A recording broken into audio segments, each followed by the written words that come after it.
வர்றதுக்கு யாருடைய அனுமதியும் தேவையில்லை. ஆனா பொது சபையில பேசுறதுக்கு கொஞ்சம் அனுபவம் தேவை. நான் என் கடமைதான் செஞ்சேன்.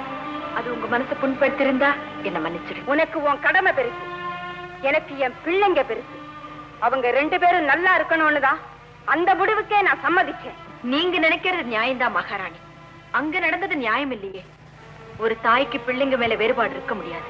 ஆனா அண்ணன் தம்பிக்குள்ள ஏற்பட்ட கருத்து வேறுபாடு நிரந்தரம் ஆயிடுச்சுன்னா சின்னவருடைய எதிர்காலம் என்ன ஆகும்? நாளைக்கு சின்னவருக்கு சேர வேண்டிய சொத்தை பெரியவர் திருப்பி கொடுப்பாருன்னு என்ன நிச்சயம்?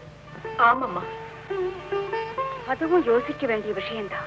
அதுக்காகத்தாங்க நான் அப்படி சொன்னேன். சின்னவர் இன்னைக்கு பொறுப்பில்லாம இருந்தாலும் அவரையும் அவரோட சொத்தையும் கவனிக்கிறதுக்கு பெரியவங்க நீங்க இருக்கீங்க. அப்புறம் எதுக்காக நீங்க கவலைப்படணும்? எனக்கு என்னமா கவலை?